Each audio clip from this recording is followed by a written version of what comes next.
नमस्ते दोस्तों, रचना Hindi story channel पर आपका स्वागत है।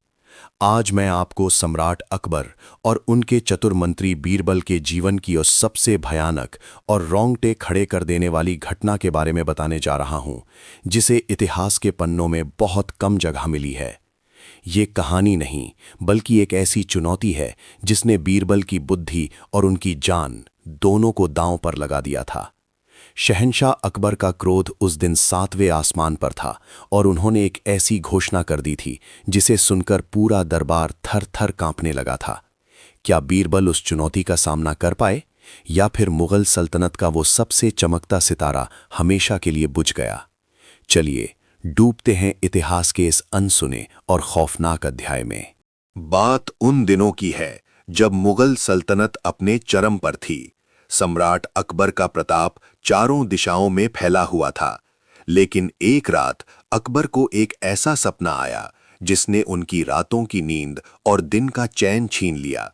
वो सपना इतना डरावना और रहस्यमयी था कि अकबर सुबह उठते ही बेचैन हो गए। उन्होंने तुरंत दरबार बुलाया। दरबार में सन्नाटा पसरा हुआ था, क्योंकि सभी जानते थे कि जब शहंशाह बिना किसी पूर्व सूचना के दरबार बुलाते हैं तो मामला गंभीर होता है। अकबर अपनी गद्दी पर बैठे थे, उनकी आंखें लाल थीं। उन्होंने गरजते हुए कहा, बीरबल, हमने सुना है कि तुम्हारी बुद्धि का कोई सानी नहीं है। तुम हर मुश्किल का हल ढूंढ लेते हो, लेकिन आज हम तुम्हें एक ऐसी चुनौती दे रहे हैं जिसका उत्तर अगर कल सूर्यास्त तक नहीं मिला तो याद रखना, तुम्हारी गर्दन धड़ से अलग कर दी जाएगी और तुम्हारे पूरे परिवार को देश निकाला दे दिया जाएगा। पूरा दरबार सन्न रह गया। बीरबल, जो हमेशा शांत रहते थे, आज उनके माथे पर भी पसीने की बूंदें चमकने लगी थीं। उन्होंने झुककर सलाम किया और कहा, जहांपना, ऐसी क्या बात हो गई? सेवक हाजिर है। अकबर ने अपनी म्यान से तलवार निकाली और उसकी धार को देखते हुए बोले, बीरबल, हमें ये बताओ कि इस दुनिया में वो कौन सी चीज है जो दिखती नहीं पर सब कुछ बदल देती है, जो मरती नहीं पर सबको मार देती है, और जो ईश्वर के पास नहीं है लेकिन एक इंसान के पास है। हमें इन तीनों सवालों के जवाब सिर्फ शब्दों में नहीं चाहिए, बल्कि तुम्हें हमें वो चीज दिखानी पड़ेगी। अगर कल शाम तक तुम वो चीज लेकर दरबार में हाजिर नहीं हुए तो जन्नत के दरवाजे तुम्हारे लिए खुल जाएंगे। ये कोई साधारण पहेली नहीं थी, ये एक मौत का जाल था। बीरबल समझ गए कि शहंशाह के कान किसी ने भरे हैं। दरबार में मौजूद कुछ दरबारी जो बीरबल की तरक्की से जलते थे, उनके चेहरों पर एक कुटिल मुस्कान थी। बीरबल चुपचाप वहां से निकल गए। घर पहुंचते ही उनकी पत्नी और बच्चों ने उनकी हालत देखी तो समझ गए कि कुछ अनर्थ होने वाला है। बीरबल ने पूरी रात अपनी किताबों और वेदों में उत्तर तलाशा, लेकिन सम्राट की शर्त थी कि जवाब को दिखाना होगा। अगली सुबह हो गई। सूरज की पहली किरण बीरबल के लिए काल बनकर आई थी। वो गलियों में पागलों की तरह घूम रहे थे। तभी उनकी मुलाकात एक वृद्ध सन्यासी से हुई। उस सन्यासी की आंखों में एक अजीब सी चमक थी। उसने बीरबल को रोककर कहा, बेटा, मौत का डर चेहरे पर लेकर क्यों घूम रहे हो? भारत माँ की मिट्टी में पला बढ़ा इंसान मौत से नहीं डरता। बीरबल ने उस सन्यासी को अपनी पूरी व्यथा सुनाई। सन्यासी मुस्कुराया और बोला, बीरबल, अकबर ने तुमसे वो सवाल पूछे हैं जिनका उत्तर तुम्हारी बुद्धि में नहीं, तुम्हारी आत्मा में छिपा है। सम्राट को कहना कि जवाब उनके अपने अहंकार में छिपा है। बीरबल को एक रास्ता मिल गया। शाम होने को थी। दरबार खचाखच भरा हुआ था। जल्लाद अपनी नंगी तलवार लेकर खड़ा था। अकबर बार बार द्वार की ओर देख रहे थे। तभी बीरबल ने प्रवेश किया। उनके हाथ में कुछ नहीं था, बस एक मिट्टी का छोटा सा कलश था। अकबर ने सिंहासन से उठकर कहा, बीरबल, वक्त खत्म हुआ। क्या तुम जवाब लाए हो या तुम्हारी गर्दन काट दी जाए? बीरबल ने बड़े ही शांत भाव से कहा, जहांपना, आपके पहले सवाल का जवाब, वो चीज जो दिखती नहीं पर सब कुछ बदल देती है, वो है समय। आज समय आपका है तो आप सम्राट हैं। कल समय पलटेगा तो कोई और होगा। और समय को दिखाने के लिए जरा इस मिट्टी के कलश को देखिए। इसमें इस देश की मिट्टी है। हजारों साल बीत गए, सम्राट आए और गए, समय बदला, पर यह मिट्टी वहीं की वहीं है। अकबर थोड़े प्रभावित हुए, लेकिन बोले, दूसरा सवाल, वो क्या है जो मरती नहीं पर सबको मार देती है? बीरबल की आंखों में एक अजीब सी चमक आई और उन्होंने बड़े ही गर्व से कहा, जहांपना, वो है इच्छा, हवस या लालच। इंसान की इच्छा कभी नहीं मरती, लेकिन उसी इच्छा को पूरा करने की चाह में इंसान एक दिन खुद खत्म हो जाता है। आपने मुझे मारने की इच्छा की, लेकिन आपकी यह इच्छा आपकी महानता को मार रही है। दरबार में सन्नाटा छा गया। अकबर का हाथ तलवार की मूठ पर था। और तीसरा सवाल बीरबल, सबसे कठिन। वो क्या है जो ईश्वर के पास नहीं है लेकिन एक इंसान के पास है? अगर इसका जवाब गलत हुआ तो बीरबल तुम अपनी आखिरी सांस गिन लो। बीरबल ने गहरी सांस ली, अपने सीने पर हाथ रखा और गरज कर बोले, जहां पनाह, वो चीज है देशभक्ति और त्याग। ईश्वर पूरे ब्रह्मांड का स्वामी है, उसके लिए कोई पराया नहीं, कोई देश नहीं। लेकिन एक इंसान के पास अपने देश के प्रति प्रेम होता है, अपनी मिट्टी के लिए मर मिटने का जज्बा होता है।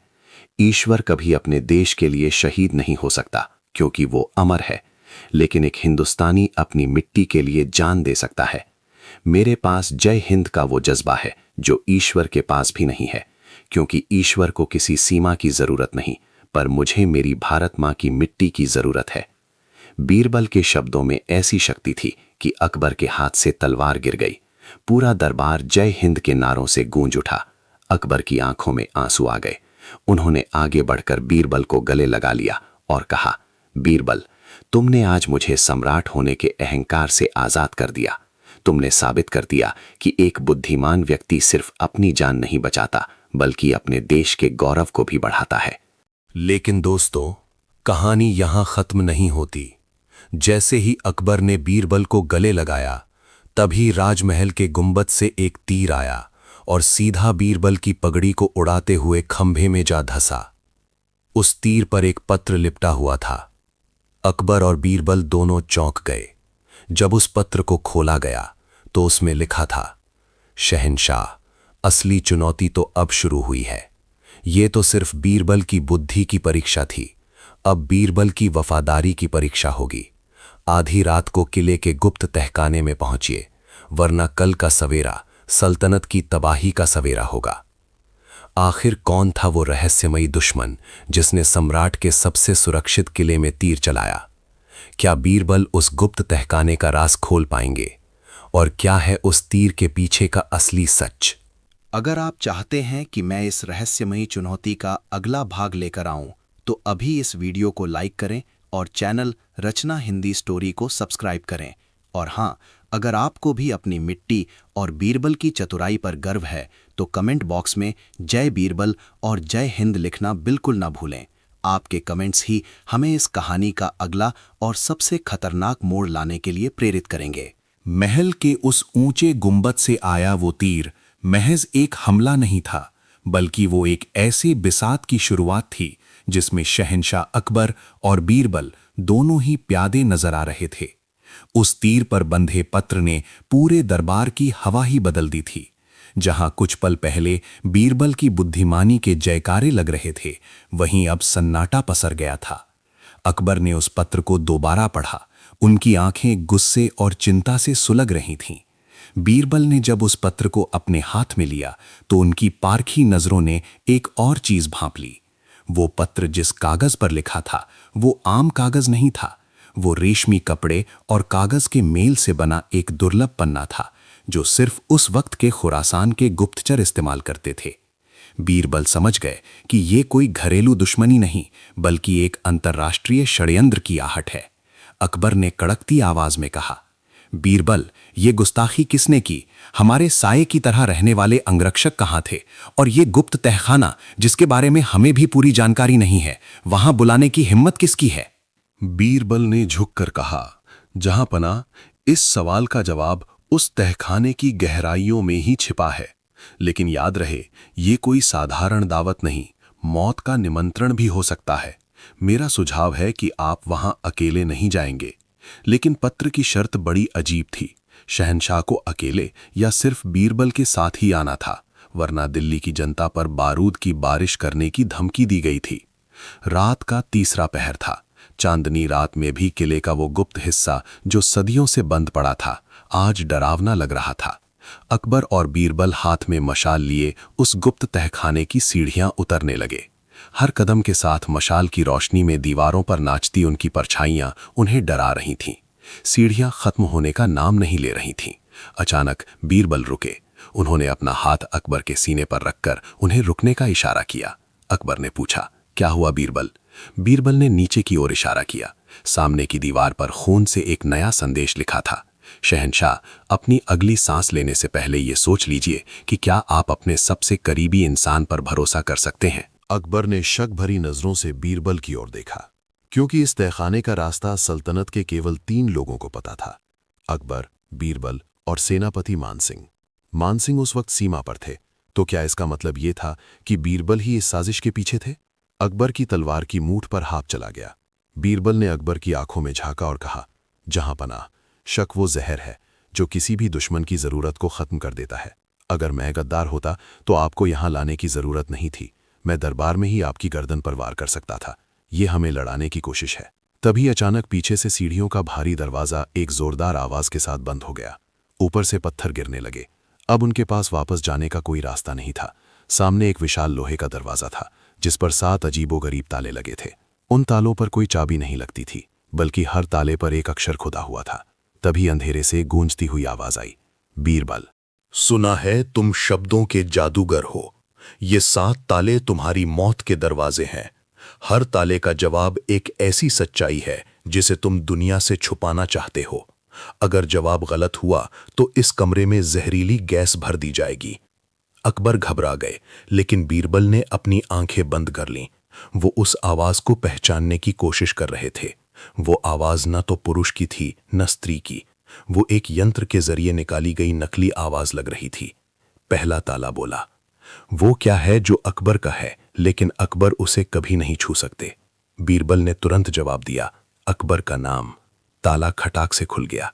दूसरा ताला बोला, वो कौन सा न्याय है जो बिना तलवार के होता है? बीरबल ने मुस्कुराते हुए कहा, ऊपर वाले का न्याय। दूसरा ताला भी खुल गया। जैसे जैसे ताले खुल रहे थे, अकबर की हैरानी बढ़ती जा रही थी। लेकिन 7वें ताले पर पहुंचते ही सवाल बदल गया।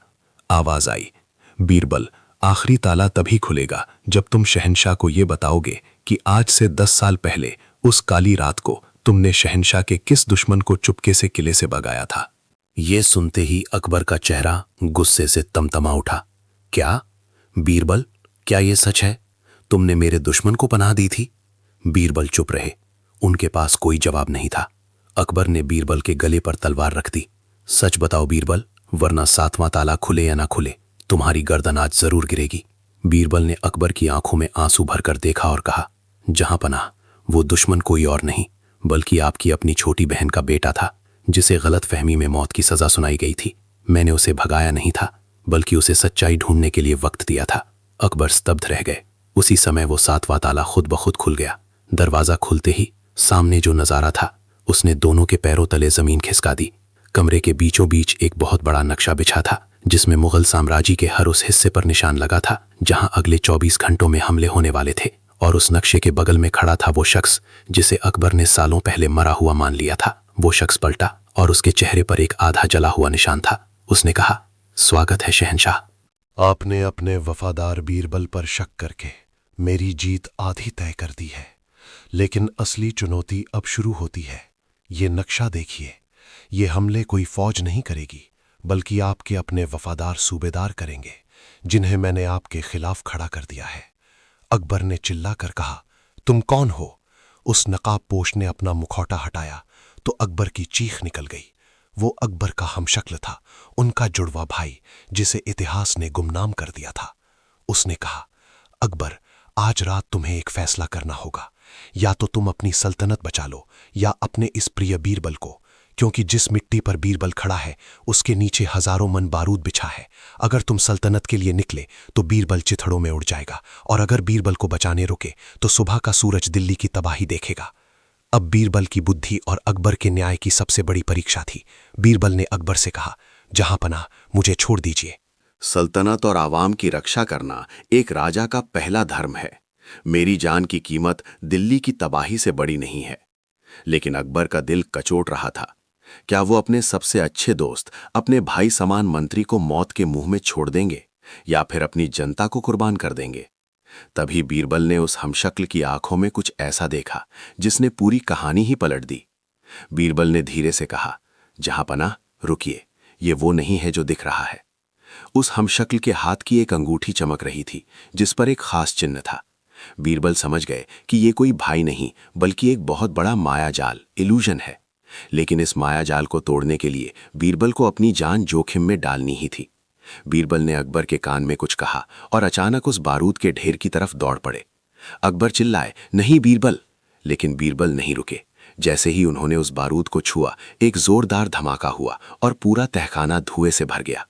अकबर बदहवास होकर बीरबल का नाम पुकारने लगे। क्या बीरबल शहीद हो गए? क्या वो हमशक्ल अकबर की गद्दी छीनने में कामयाब हो जाएगा? और सबसे बड़ा सवाल, उस धुएं के पीछे से जो साया निकल कर आ रहा है, क्या वो बीरबल है या मौत का कोई नया पैगाम? दोस्तों, रचना हिंदी स्टोरी पर यह कहानी अभी अपने सबसे खतरनाक मोड़ पर है। बीरबल की चतुराई और उनकी कुर्बानी की ये दास्तान आपके रोंगटे खड़े कर देगी। क्या बीरबल इस बारूद के जाल से बच पाए? क्या शहंशाह अकबर अपने साम्राज्य को गद्दारों से बचा पाएंगे? इस रहस्यमयी साजिश का पर्दाफाश अगले भाग में होगा, जो इससे भी ज्यादा रोंगटे खड़े कर देने वाला है। अगर आप चाहते हैं कि बीरबल की जान बच जाए और वो उस धोखेबाज को सबक सिखाएं, तो इस वीडियो को अभी लाइक करें और हमारे चैनल को सब्सक्राइब करके घंटी का बटन जरूर दबाएं। और हाँ, कमेंट बॉक्स में जय बीरबल और जय हिंद लिखना मत भूलना, क्योंकि आपकी एक एक दुआ बीरबल को इस मौत के जाल से बाहर ला सकती है। क्या आप तैयार हैं इस कहानी के अगले महा ट्विस्ट के लिए? इंतजार कीजिए, क्योंकि असली खेल तो अब शुरू हुआ है। धुएं का वो काला और घना गुबार जब धीरे धीरे छटने लगा, तो शहंशाह अकबर की चीखें तहखाने की दीवारों से टकराकर वापस आ रही थीं। बीरबल! बीरबल, तुम हमें छोड़कर नहीं जा सकते। अकबर पागलों की तरह उस मलबे की ओर दौड़े जहां कुछ पल पहले बीरबल खड़े थे। आग की लपटें अभी भी नाच रही थीं और हवा में बारूद की कड़वाहट खुली हुई थी। लेकिन जैसे ही धुआं पूरी तरह साफ हुआ, अकबर की आंखें फटी की फटी रह गईं। जहां बीरबल को होना चाहिए था, वहां सिर्फ एक गहरा गड्ढा था, लेकिन बीरबल वहां नहीं थे। तभी उस अंधेरे कोने से एक शांत और खनकती हुई आवाज आई, जहां पना, इतनी जल्दी विलाप ना कीजिए, अभी तो हमें दिल्ली को राख होने से बचाना है। अकबर ने पीछे मुड़कर देखा। बीरबल पूरी तरह धूल से सने हुए थे। उनके कपड़े जगह जगह से जल गए थे, लेकिन उनके चेहरे पर वही चिर परिचित मुस्कान थी। अकबर ने उन्हें कसकर गले लगा लिया। बीरबल, तुम जिंदा हो? पर वो धमाका, वो आग?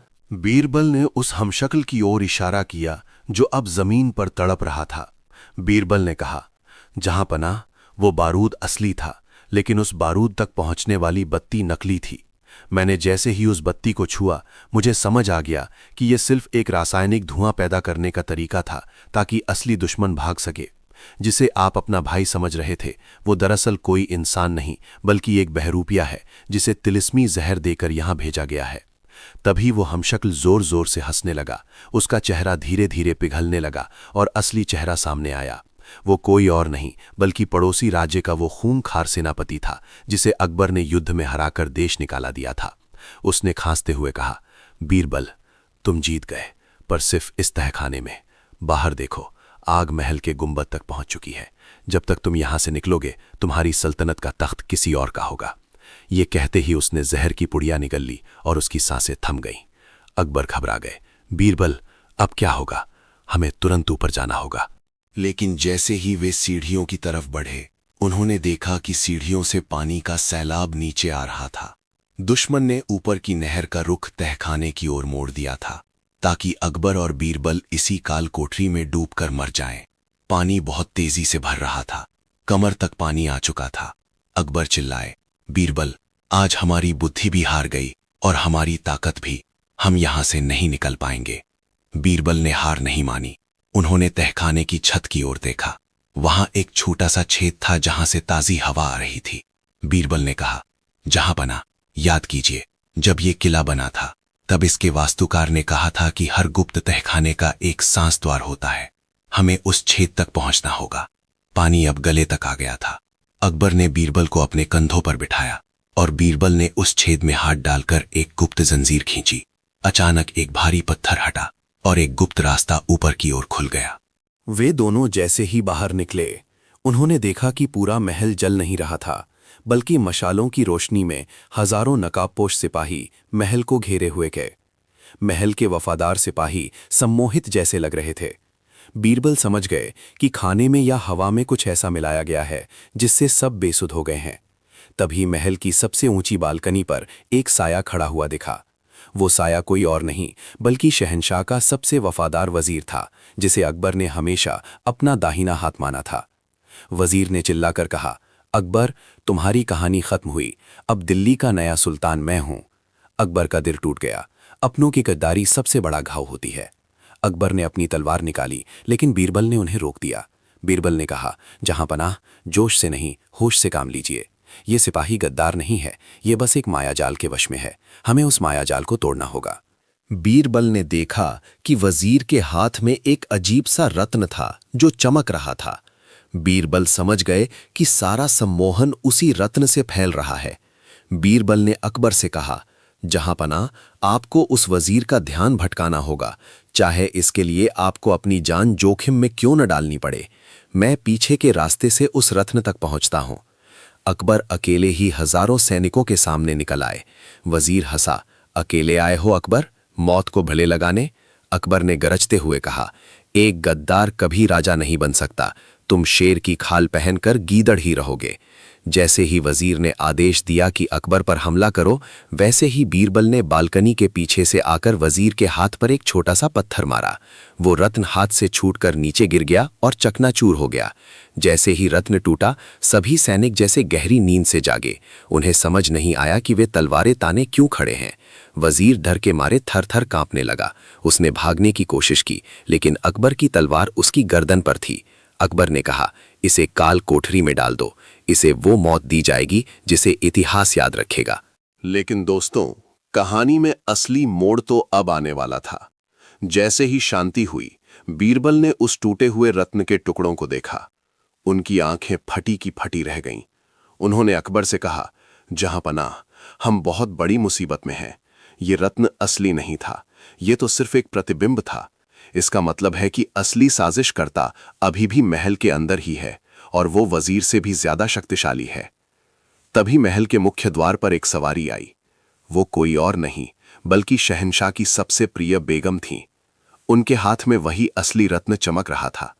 उन्होंने मुस्कुराते हुए कहा, बीरबल, तुम्हारी बुद्धि की दाद देनी पड़ेगी, पर क्या तुम ये जानते हो कि ये खेल मैंने क्यों शुरू किया? अकबर सन्न रह गए। उनकी अपनी बेगम, उनकी आंखों में आंसू थे। बेगम ने कहा, अकबर, तुमने मेरे पिता के राज्य को जीता था। आज मैं तुम्हारा गौरव छीनकर अपने पिता का बदला पूरा करूंगी। अब बताओ बीरबल, अब कौन सा तर्क लगाओगे? यहां तो प्यार और वफा ही हार गई है। बीरबल ने बेगम की आंखों में देखा और कहा, बेगम साहिबा, राजनीति में न कोई प्यार होता है न वफा, सिर्फ धर्म होता है, और आपने अपने धर्म के साथ साथ अपने सुहाग को भी दांव पर लगा दिया है। अचानक महल की चारों ओर से हर हर महादेव और अल्लाहू अकबर के नारे गूंजने लगे। मानसिंह अपनी विशाल सेना के साथ वापस आ गए थे। बीरबल ने पहले ही उन्हें गुप्त संदेश भेज दिया था। बेगम ने देखा कि उनकी साजिश नाकाम हो गई है। उन्होंने उस रत्न को जमीन पर पटकने की कोशिश की ताकि पूरा महल उड़ जाए, लेकिन तभी एक बाज तेजी से आया और उस रत्न को छीन कर ले गया। वो बाज बीरबल का पालतू शिकारी बाज था। बीरबल ने मुस्कुराकर कहा, जहांपनाह, शतरंज के बिसात पर वजीर और रानी भले ही ताकतवर हों, पर राजा का साथ देने वाला एक चतुर प्यादा भी बाजी पलट सकता है।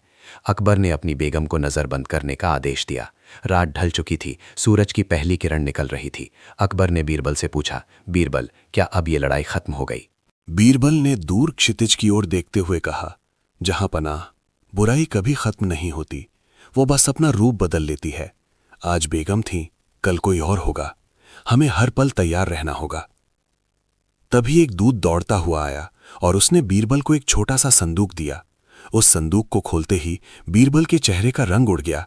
उसमें एक कटी हुई उंगली थी जिसमें बीरबल की बेटी की अंगूठी थी, और एक पर्चा था जिस पर लिखा था, खेल तो अब शुरू हुआ है बीरबल, अपनी बेटी को बचा सको तो बचा लो। बीरबल के पैरों तले जमीन खिसक गई। क्या बीरबल अपनी बेटी को बचा पाएंगे? क्या अकबर अपने सबसे प्रिय मित्र के लिए अपनी सल्तनत दांव पर लगाएंगे? और वो नया दुश्मन कौन है जो बीरबल की ही कमजोरी का फायदा उठा रहा है? दोस्तों, रचना हिंदी स्टोरी पर यह दास्तान अभी खत्म नहीं हुई है। ये तो उस महायुद्ध की शुरुआत है जहां बुद्धि और भावनाओं की टक्कर होगी। अगर आप चाहते हैं कि बीरबल अपनी बेटी को उस खूंखार दुश्मन के चंगुल से छुड़ा लें तो इस वीडियो को अभी लाइक करें, शेयर करें और चैनल को सब्सक्राइब करना ना भूलें। और कमेंट में अपनी ताकत दिखाते हुए जय बीरबल और जय हिंद जरूर लिखें। आपके कमेंट्स ही तय करेंगे कि अगले भाग में बीरबल की जीत होगी या नहीं। इस कहानी से मिलने वाली शिक्षा: बुद्धि और साहस का मेल दुनिया की हर साजिश को नाकाम कर सकता है, लेकिन अपनों का धोखा सबसे बड़ी चुनौती होती है। हमेशा सतर्क रहें, क्योंकि जिसे आप अपनी ताकत समझते हैं, दुश्मन उसे ही आपकी कमजोरी बना सकता है। कहानी जारी है, अगले भाग के लिए तैयार रहें।